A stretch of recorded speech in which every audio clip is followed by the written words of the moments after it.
वही लोग इस वीडियो को देखेंगे जो इन्होंने साल भर कुछ भी नहीं पढ़ा है। जो पढ़े हुए जिनका प्रिपेयर है तो जाए अपना बुक से पढ़े और अच्छे से सैंपल पेपर लगा के प्रैक्टिस करें। सिर्फ वही लोग देखें जो कुछ नहीं पढ़े हैं।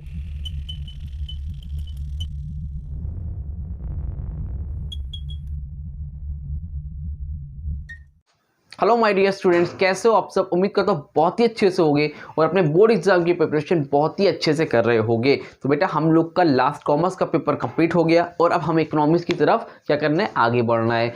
तो मैंने स्ट्रेटजी बता रखी थी इकोनॉमिक्स की कि इकोनॉमिक्स में क्या स्ट्रेटजी है, किस तरह से हमें पेपर करने हैं और कौन कौन से चैप्टर वाइज है, किस चैप्टर से कितने मार्क्स का पेपर आएगा, है ना। तो सारे यूनिट वाइज मैंने डिवाइड कर रखा। अगर आपने नहीं देखा है तो डिस्क्रिप्शन में लेंगे, जाके उस वीडियो को देखो।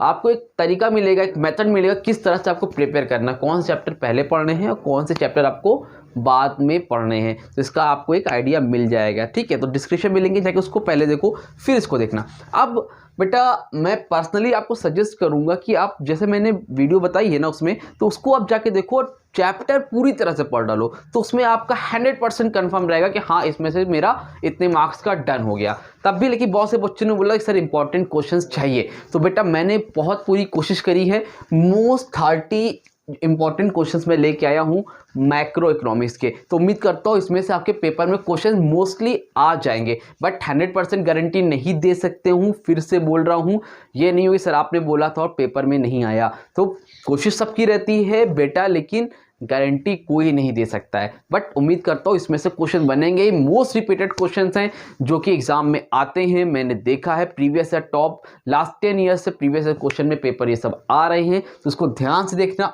अच्छे से पढ़ के जाना, ठीक है। उसके अलावा लास्ट हम लोगों ने जब गेस किया था तो 56 में हमारे 30 मार्क्स के क्वेश्चन कॉमर्शियल स्टडीज में आए थे, जो कि ऐसे पेपर जब इंपॉर्टेंट नहीं बन रहा तब की 56 में 30 एमसीक्यू वगैरह हटा दो और केस स्टडी हटा के 56 में 30 मार्क्स के क्वेश्चन बने थे। अगर इसके बन जाते तो 30 आपके अलग बन रहे हैं, एमसीक्यू में 10-15 नंबर करोगे ही, 45 और प्लस 20 नंबर आपका वाइवा में मिल रहा है, नहीं तो 15 तो मिलेगा ही मिलेगा। यानी कि आप 65 नहीं तो 70 तक तो आराम से जा रहे हो। समझ में आ रही बात? और कॉपी ब्लैंक मत छोड़ना, कॉपी में लिख के आना, ठीक है। तो देखो मैंने बताया था आपका 2 पार्ट है, माइक्रो और मैक्रो। तो पहले आप फोकस कर लो बेटा मैक्रो पे। मैक्रो में थ्योरी वाले ज़्यादा पोर्शन है, कुछ नेशनल इनकम वगैरह भी, लेकिन कुछ क्वेश्चन इसमें ऐसे हैं जो आपको आएंगे ही आएंगे, ठीक है। तो उसको अच्छे से देखो और कोई डाउट होगा तो मुझसे कमेंट सेक्शन में इंस्टाग्राम पे कांटेक्ट कर लेना। चलो देखो फर्स्ट क्वेश्चन है बेटा आपका, explain the functions of money. अब देखो ये सब इजी चीज़ है, जिसको डिमांड सप्लाई वगैरह नहीं समझ में आ रहा है माइक्रो में, है ना, बहुत से कंफ्यूजन बना हुआ है। तो वो क्या करे, पहले इधर आए, इन पोर्शन को पढ़ो, मनी वाले चैप्टर को। देखो तो इसमें आपको जो क्वेश्चन बन सकता है वो है explain the functions of money. Functions of money detail में पढ़ो। उसके बाद उसमें आता है प्राइमरी फंक्शन, सेकेंडरी फंक्शन और कंटीजेंट फंक्शन। तो तीनों फंक्शन पढ़ लो। अगर आपसे खाली प्राइमरी पूछे तो प्राइमरी के बारे में बता देना, सेकेंडरी पूछे तो सेकेंडरी के बारे में बता देना, और कंटीजेंट फंक्शन पूछे तो उसके बारे में बता देना। तो डिपेंड करता है कि आप इसको पढ़ लोगे तो इसको आपको पढ़ना ही नहीं पड़ेगा। बात वही पड़ी, डिटेल में पढ़ना, डिटेल में कोई भी चीज़ को पढ़ो डिटेल में पढ़ो। थोड़ा पढ़ो लेकिन सॉलिड पढ़ो, थोड़ा पढ़ो लेकिन अच्छे से पढ़ो। ये नहीं थोड़ा ये देख ले, थोड़ा ये देख ले, थोड़ा ये देख ले, ऐसी गलती मत कर लेना, ठीक है। Number 2, what are measures of money supply in India, ठीक है। नंबर 2, व्हाट आर मेजर, क्या कौन कौन से मेजर्स है जिससे हम लोग मनी सप्लाई इन इंडिया, ठीक है, कौन से मेजर्स हैं उसको भी आप जाके देखोगे, ठीक। Number 3, explain the functions of commercial bank. Commercial bank के फंक्शन क्या क्या होते हैं, याद है कि नहीं याद है? प्राइमरी फंक्शन, सेकेंडरी फंक्शन, जिसमें एक्सेप्टिंग डिपॉजिट होता है, पैसे को जमा करना, लोन देना, general utility function, agency function, ये सारे फंक्शन होते हैं ना। तो इसको देख के जाना, ठीक है। सब दम इजी क्वेश्चन है, इजीली है, इसको पढ़ के जरूर से जाओ। Number 4, explain the functions of central bank. Commercial या सेंट्रल बैंक में इंशाल्लाह आपका एक क्वेश्चन तो बनेगा ही 4 मार्क्स का, ठीक है। ये नॉर्मली जो क्वेश्चन मैं बता रहा हूँ ये 4 to 6 वाले हैं, या तो 4 मार्क्स में बन सकते हैं या 6 में। और आप अगर इसको अच्छे से पढ़ लोगे तो आपका एटलीस्ट जो है 2 मार्क्स वाले क्वेश्चन, जो 1 नंबर वाले क्वेश्चन होंगे, तो उसमें भी आपको नॉलेज मिल जाएगी, उसमें से भी क्वेश्चन आपके बन जाएंगे, ठीक है। तो डिटेल में लेकिन पढ़ना, बार बार बोल रहा हूँ, ठीक है। तो इसमें क्या है, explain the function of central bank, ये भी आप पढ़ के जाओगे। अब इसमें clearing house function, lender of the last resort, जैसे मैंने बोला नहीं था कि अलग से भी आ सकता था, ये 2 नंबर में भी अलग से आ सकता है कि बोले कि डिफाइन करो lender of the last resort या फिर क्लियरिंग हाउस फंक्शन, ये क्या होता है। ये सब फंक्शन ही है सेंट्रल बैंक के, बट ये अलग से पूछ सकता है, ठीक है। तो इस सारे फंक्शंस को डिटेल में देख लेना, कि what is lender of the resort, या फिर सेंट्रल बैंक कैसे हेल्प करता है, ठीक है, कॉमर्शियल बैंक की। तो ये सारी चीज़ें आपके पास सकता है, तो इसको डिटेल में देखे जाना। और क्वेश्चन घुमा के कभी कभी आ जाता है, तो उसमें कंफ्यूज मत होना। तो इसलिए सैंपल पेपर एक बार जरूर से देखो, प्रीवियस ईयर के यही क्वेश्चन रहेंगे, लेकिन उसको इस तरह से घुमा के देता है, बच्चा कंफ्यूज हो जाता है। तो उसको जाके जरूर से देख लो, सैंपल पेपर में जो क्वेश्चन दे रखे नहीं है तो ICSE की साइट में जाओ, CISC.org पे, उस पर आपको प्रीवियस ईयर क्वेश्चन पेपर मिल जाएंगे। या ओसवाल में जाओ, ओसवाल की साइट में जाओ, वहाँ पे भी आपको मिल जाएंगे। तो प्रीवियस ईयर क्वेश्चन पेपर देख लो, क्वेश्चन कैसे रहते हैं। यही कॉमर्शियल बैंक पूछेगा फंक्शन, लेकिन घुमा के पूछेगा, आप कंफ्यूज हो जाओगे। तो कंफ्यूज नहीं होना है, घूमना नहीं है हम लोग को, ठीक है बेटा। आगे देखो, explain the qualitative method of credit control. जैसे कॉमर्शियल बैंक और सेंट्रल बैंक इंपॉर्टेंट है, उसी तरह क्वालिटेटिव और क्वांटिटेटिव मेथड भी इंपॉर्टेंट है। 1 2 3 4 अगर सब सही रहा तो इसमें से आपके 2 क्वेश्चन बन जाएंगे, नहीं तो एक तो बनेगा ही, एक तो बनेगा ही बनेगा। तो ध्यान से देख लेना, function of commercial bank, central bank, ये शुरू के जो 6 क्वेश्चन बताए हैं, मे बी 6 में से 2 क्वेश्चन तो बनना ही चाहिए, ठीक है। सब ठीक रहा तो आपको 6 में से 2 क्वेश्चन बन जाएगा, ठीक है। तो explain the quantitative method of credit control, ये भी आप लोग देख लोगे। Number 7, difference between direct tax and indirect tax. Direct tax और इनडायरेक्ट टैक्स क्या होता है, डायरेक्ट टैक्स इनडायरेक्ट टैक्स में क्या डिफरेंस होता है, इसकी मेरिट डिमेरिट, इसको अच्छे से देख लेना, इंपॉर्टेंट है, ठीक। व्हाट इज डिफरेंस वाले क्वेश्चन हमेशा इंपॉर्टेंट होते ही हैं, ठीक। What is mean bye inflation, inflation क्या है, इसके टाइप्स ऑफ इन्फ्लेशन देख लेना, और कॉजेज वगैरह होगा तो उसको देख लेना। इन्फ्लेशन वाला टॉपिक भी देख लेना, क्वेश्चन बन सकता है और आपके सैंपल पेपर में दे रखा है। कॉमर्स के पेपर में तो 4 से 5 नंबर का ही सैंपल पेपर से क्वेश्चन आया, तो पता नहीं इसमें आएगा कि नहीं आएगा, बट इसको देख लेना, इंपॉर्टेंट क्वेश्चन हो सकता है आपके लिए।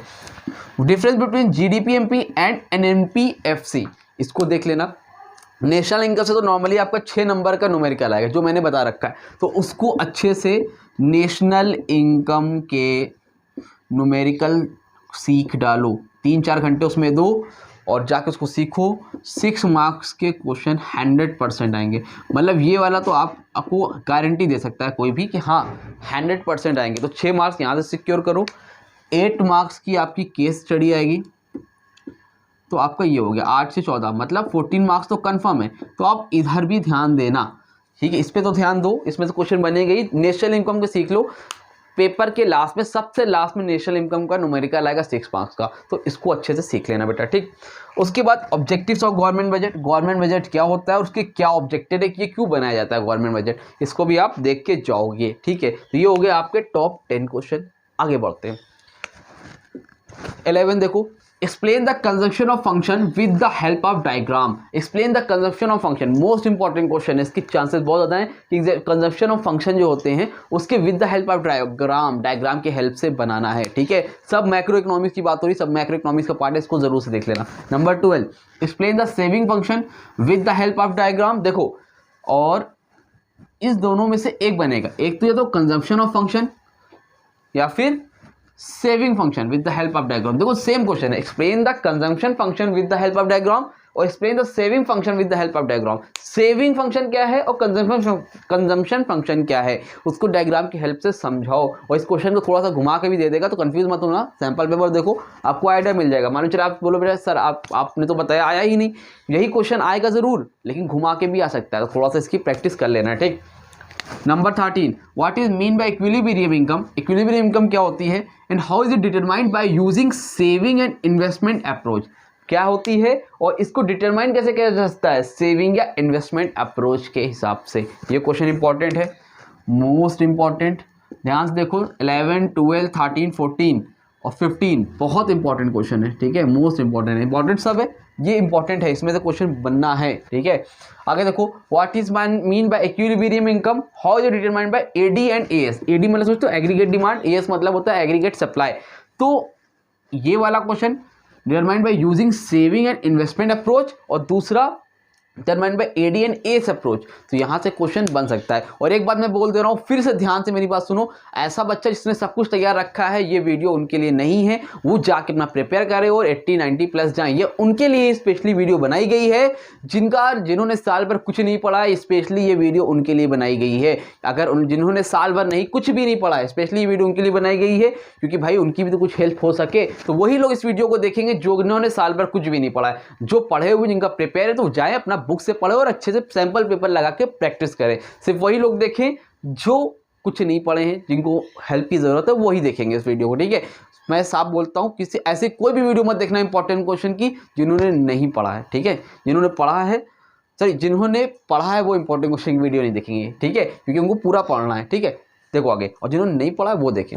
तो यहाँ पे क्या है, 15 को और 14 क्वेश्चन, तो 13 14 में से एक क्वेश्चन आना चाहिए, 11 12 में से एक क्वेश्चन आना चाहिए। बहुत उम्मीद है कि इसमें से क्वेश्चन बनेगा। 15 discuss the mechanism of investment multiplier with the help of numerical, ये भी एक इंपॉर्टेंट क्वेश्चन है। तो ये आपके हो गए 15 क्वेश्चन। तो टोटल 30 क्वेश्चन मुझे बताने हैं। इस पार्ट में मैं आपको 15 क्वेश्चन बता रहा हूँ। आज वीडियो आ गई है, अब आप लोग का काम है कि ये 15 क्वेश्चंस, ये वही लोग हैं जिन्होंने कुछ नहीं पढ़ा है। भाई माइंड मत करना, लेकिन रियलिटी है ना, नहीं पढ़ा है, समझ रहे हो कि नहीं। तो इन लोग पहले जाके बच्चों आप लोग अच्छे से ये 15 क्वेश्चन प्रिपेयर करो। कल फिर मैं वीडियो अपलोड करूंगा मॉर्निंग के टाइम में ही, जिसमें 15 और इंपॉर्टेंट क्वेश्चन आपको अपलोड कर दूंगा। तो ये 30 क्वेश्चन अच्छे से प्रिपेयर कर लो, मान के चलो आपको इकोनॉमिक्स आप पार हो जाओगे। फिर हम लोग माइक्रो इकोनॉमिक्स में भी देखेंगे, ठीक है। तो इसको देख लो, कॉमर्शियल बैंक, सेंट्रल बैंक, जो सारी चीज़ें हैं, फंक्शन वगैरह है, इसकी वीडियो मैंने बना रखी है, तो मैं डिस्क्रिप्शन में डाल दूंगा, आप लोग जाके इसको तो और डिटेल में देख सकते हो, ठीक है। तो चलो, उम्मीद करता हूँ वीडियो अच्छी लगी होगी। स्क्रीनशॉट लेना है, स्क्रीनशॉट ले लो, ले लिया बेटा स्क्रीनशॉट। चलो ठीक है, तो उम्मीद करता हूँ वीडियो अच्छी लगी होगी, कुछ चीज़ें समझ भी आई होगी। आपका काम है, आज जाओगे, बैठोगे और अच्छे से इसको प्रिपेयर करोगे। उसके बाद हम लोग नेक्स्ट वीडियो में मिलेंगे, जिसमें हम लोग जो नेक्स्ट 15 क्वेश्चन है वो देखेंगे, ठीक है। चलो मिलते हैं नई वीडियो में बेटा, तब तक के लिए थैंक यू सो मच।